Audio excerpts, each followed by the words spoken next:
किसी महिला ने उससे कहा कि तुम हनुमान चालीसा का पाठ क्यों कर रही हो, हनुमान जी की भक्ति क्यों कर रही हो, तुम पागल हो जाओगी, तुम तो नॉनवेज खाती हो इसलिए भक्ति नहीं कर सकती, तुम महिला हो इसलिए भक्ति नहीं कर सकती। भैया प्लीज बताएं मैं क्या करूं, मैं भक्ति करना चाहती हूं। जय श्री राम दोस्तों, कैसे हो आप सब। आज के व्लॉग में आप सभी का स्वागत है दोस्तों। आज मैं फिर से एक और इंटरेस्टिंग Q&A व्लॉग लेकर वापस लौटा हूं, जिसमें आपके सवाल होंगे मेरे जवाब। तो ध्यान से इस वीडियो को आखिर तक जरूर देखिएगा, क्योंकि आज भी बहुत ही इंपॉर्टेंट सवालों के जवाब आपको मिल सकते हैं। और वीडियो पसंद आए तो लाइक और शेयर करना ना भूलें। नए हो तो चैनल को सब्सक्राइब करें, जय श्री राम का नारा लगाकर बेल आइकॉन को जरूर दबाएं, ताकि आने वाले नए नए इंटरेस्टिंग व्लॉग्स हमारे फैमिली से जुड़े हो, ऐसे Q&A वाले हो या फिर प्रभु से जुड़ी कोई कथा क्यों ना हो, आप सबसे पहले देख सकें। सबसे पहला सवाल बहुत ही इंपॉर्टेंट सवाल है दोस्तों, ध्यान से सुनिएगा। एक पुरुष भक्त द्वारा ये सवाल मुझे पूछा गया कि जयेश भैया, मैं बहुत बड़ा पापी हूँ, ऐसा कोई पाप नहीं जो मैंने ना किया हो, लेकिन अब मुझे पछतावा हो रहा है, मेरा मन अशांत है, क्या हनुमान जी मुझे अपनी शरण देंगे? प्लीज बताएं। इसके बारे में मैं तो इतना ही कहूंगा कि आपने एक बहुत ही इंपॉर्टेंट वर्ड कहा,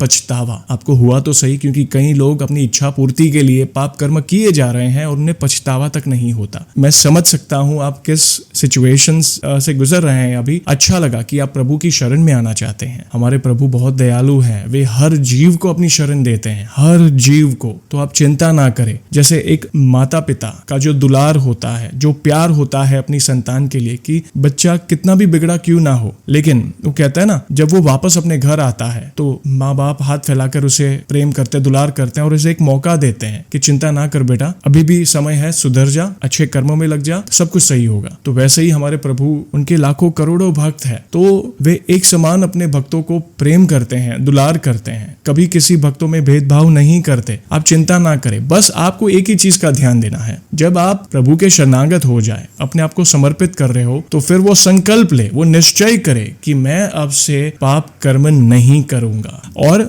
पहले जो पाप कर्म किए हैं उसका जो फल होगा, ऑब्वियसली देखिए, कहीं ना कहीं हमें वो जो बोया है उसे भुगतना है, तो धीरज रखकर उन कर्मों को भुगत लें। प्रभु आपको बल देंगे उस सिचुएशन से बाहर निकलने के लिए। और अच्छा लगा कि आप प्रभु की शरण में आना चाहते हैं, अपने आप में वो परिवर्तन लाना चाहते हैं, सकारात्मक परिवर्तन लाना चाहते हैं। और देखना, जैसा आपने कहा ना कि मन अशांत है, ये होता है क्योंकि जब भी कोई मनुष्य पाप कर्म करता है उसका मन कभी भी शांत नहीं होता। मन शांत तब होता है जब हम प्रभु की शरण में रहते हैं, जब हम अच्छे कर्म करते हैं। तो आपको ये निश्चय लेना है, ये संकल्प लेना है कि अब से मैं ये पाप कर्म नहीं करूंगा, प्रभु के लिए समर्पित रहूंगा, अच्छे कर्म करूंगा और धीरज रखूंगा। और आप प्रभु के शरणागत हो गए ना, तो आपका मन, आपका जो मन जो विचलित होता रहता है, एक डर में रहता है या क्रोधित होता है या जो भी गलत चीजें आपके मन में आती हैं, ये सब कुछ शांत हो जाएगी। जैसे कहते हैं ना, आपका जीव जो है वो स्थिर हो जाएगा, क्योंकि वो प्रभु से एक चित्त होकर भक्ति करेगा। तो चिंता ना करें, दिमाग से उस डर को निकाल दीजिए। प्रभु जरूर आपको अपनी शरण देंगे,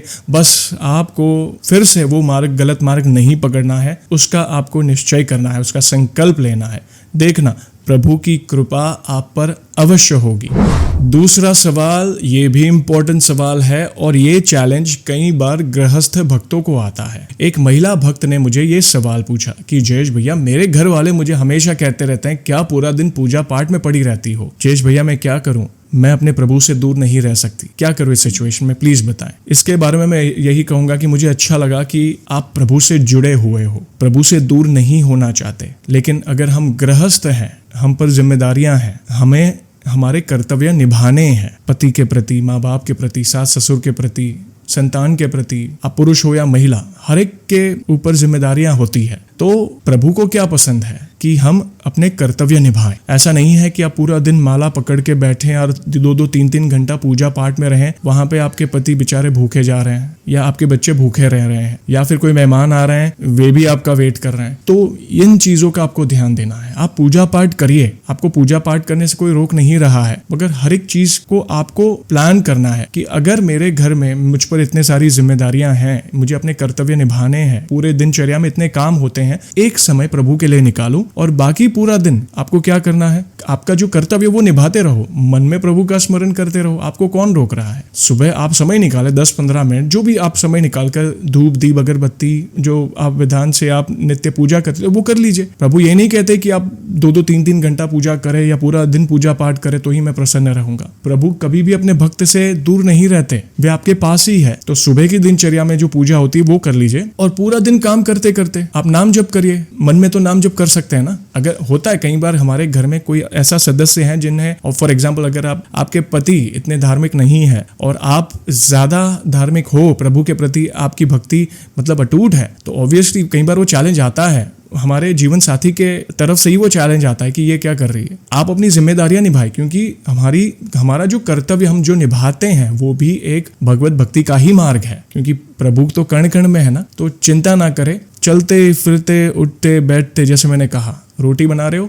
सीताराम सीताराम सीताराम सीताराम सीताराम सीताराम। अपनी भक्ति को मन में नाम जप करें ना। आपको देखिए, नाम जप करने में कोई विधि विधान, देश काल, पवित्र अपवित्र मतलब कोई चीज लागू नहीं पड़ती। हर सिचुएशन में 8 पहर दिन और रात 24 घंटे आप नाम जप कर सकते हैं। तो आप करिए ना, आप प्रभु से बिल्कुल दूर नहीं होंगे। आपको चिंता करने की कोई आवश्यकता नहीं है। आप दिल से प्रभु का स्मरण करते रहें, अपने कर्तव्यों को निभाएं। प्रभु खूब प्रसन्न होंगे आपकी इस भक्ति को भी देखकर, क्योंकि गृहस्थ धर्म भी भगवत भक्ति का ही मार्ग है।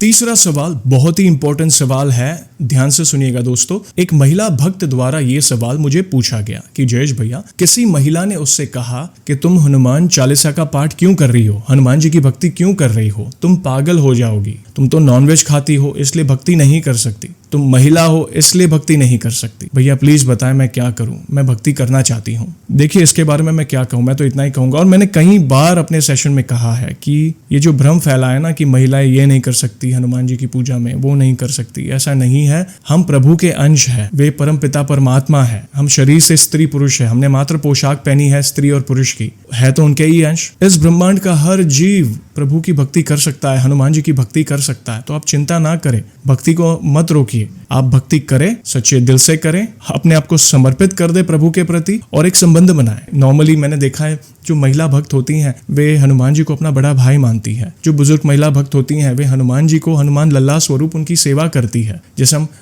लड्डू गोपाल की सेवा करते हैं वैसे। तो आप किस रूप में भजते हैं? हनुमान जी की भी 2 मैया थी ना, अंजनी माता, उन्होंने भी माता सीता के कितने कार्य किए हैं, उनके सेवा में ही रहते हैं। तो आप किस भाव से भजते हो? केवल पति स्वरूप नहीं कर सकती, जैसे हम भगवान के श्री कृष्ण को महिला भक्त पति स्वरूप भी पूजती हैं, तो वैसे हनुमान जी को, क्योंकि वे बाल ब्रह्मचारी हैं, हाँ आप बड़े भाई स्वरूप मानिए। देखना ये वे अपना कर्तव्य निभाएंगे, सगे भाई से भी बढ़कर वे आपकी रक्षा करेंगे। तो चिंता ना करें, आप हनुमान जी की भक्ति कर सकते हैं। और रहा नॉनवेज का सवाल, पागल होने का सवाल, देखिए पहली बात तो किसी भी देवी देवता की भक्ति करके कोई पागल नहीं होता। समाज है, कलयुग है, लोग कहेंगे, मैं तो कई बार कहता हूं, अगर कोई आपको पागल बोल रहा है तो लगना चाहिए ऐसा पागलपन, मैं तो कहता हूं लगना चाहिए। ये समझो, अगर कोई कहता ना पागल हो तो समझो आपकी भक्ति सच्ची है, आप सही मार्ग पर हो, प्रभु की कृपा आप पर है। और रही बात नॉनवेज की, तो ये पाप कर्म है, ये आपको एक्सेप्ट करना होगा। हम किसी निर्दोष जीव की हत्या करके उसे ग्रहण कर रहे हैं, उसका सर काट रहे हैं, हाथ काट रहे हैं, पैर काट रहे हैं और उसे उबलते तेल पानी में डाल रहे हैं, तेल में फ्राई करके खा रहे हैं, तो ये पाप कर्म है। आप ही सोचिए ना, कई बार हम डॉक्टर के पास जाते हैं, मात्र इंजेक्शन से भी कई लोग डरते हैं, सुई की पीड़ा भी हम सहन नहीं कर पाते हैं। तो ऑब्वियसली सोचिए उस जीव पर कितनी पीड़ा होती होगी, उसे क्या क्या सहन करना पड़ता होगा। आप किसी पोल्ट्री फार्म में जाके देखिए, वहां पे उस जीव की क्या हालात है। मतलब मैं वही कहता हूँ ना, तो वो पाप कर्म है, वो कर्म आपको भुगतने हैं। तो कोशिश करिए कि आप तुरंत उसे छोड़ दें और प्रभु के शरणागत हो जाएं, ताकि आपको उस पाप कर्म को भोगने के लिए प्रभु बल देंगे। और निश्चय करिए, संकल्प लीजिए कि जैसे मैंने पहले कहा कि प्रभु आज से मैं ये नहीं करूंगा या करूंगी। और हाँ, किसी के मन में अगर विचार है कि मैं नॉनवेज खा रहा हूं या गलत पाप कर रहा हूं तो मैं भक्ति नहीं कर सकता, तो ऐसा नहीं है। शरणागत हो जाइए, अपने जीवन की डोर प्रभु को दे दीजिए, ऑटोमेटिक फिल्टर हो जाओगे, सब कुछ छूट जाएगा, पता भी नहीं चलेगा आपको। आप जरूर इन चीजों पर ध्यान दीजिए, देखना प्रभु की कृपा आप पर अवश्य होगी। प्रभु आपके साथ हैं, ऐसा समझिए, आप चिंता ना करें। कुछ तो लोग कहेंगे, लोगों का काम है कहना, लेकिन ऐसा नहीं है कि आप भक्ति नहीं कर सकते, ऐसा नहीं है। आप जरूर करिए, मगर पाप कर्म से बचकर रहिए, अच्छे कर्म पर लगे रहें, प्रभु भक्ति करें और धीरज रखें। प्रभु आपकी हर मनोकामना जरूर पूर्ण करेंगे। और दोस्तों, आप सभी को तो पता ही है कि व्लॉग को हम ऐसे ही एंड नहीं करेंगे। प्रभु के नाम का गुणगान जो करना है दोस्तों, आज भी मैं बहुत ही अद्भुत पंक्तियां लाया हूं, बहुत ही प्रसिद्ध पंक्तियां हैं ये, और मैम श्योर मुझे पता है कि आप सभी को भी ये पंक्तियां आती होगी, तो आप भी मेरे साथ जुड़कर प्रभु के नाम का गुणगान करें। और आज हनुमान जी बहुत ही प्रसन्न होने वाले हैं इन पंक्तियों को सुनकर, तो ध्यान से इन पंक्तियों को सुनिए, अपने विचार कमेंट के माध्यम से जरूर बताएगा। तो बोलिए सियावर रामचंद्र की जय, पवन सुत हनुमान की जय। रघुपति राघव राजा राम, पतित पावन सीताराम। रघुपति राघव राजा राम, पतित पावन सीताराम। सुंदर विग्रह मेघश्याम, गंगा तुलसी शालग्राम। भद्रगिरीश्वर सीताराम, भगत जन प्रिय सीताराम। जानकी रमणा सीताराम, जय जय राघव सीताराम। रघुपति राघव राजा राम, पतित पावन सीताराम। जय श्री राम, जय श्री राम। बहुत ही अलग लेवल की वाइब्रेशंस थी इन पंक्तियों में दोस्तों। आपको ये पंक्तियां कैसी लगी प्लीज कमेंट के माध्यम से मुझे जरूर बताएगा। वीडियो पसंद आई हो तो लाइक और शेयर करना ना भूलें। नए हो तो चैनल को सब्सक्राइब करें। जय श्री राम का नारा लगाकर बेल आइकन को जरूर दबाएं, ताकि आने वाले नए नए इंटरेस्टिंग व्लॉग्स हमारे फैमिली से जुड़े हो, ऐसे Q&A वाले हो, या फिर प्रभु से जुड़ी कोई कथा क्यों ना हो, आप सबसे पहले देख सके। और जल्दी लौटूंगा मैं एक और इंटरेस्टिंग व्लॉग के साथ। तब तक जय श्री राम, जय हनुमान।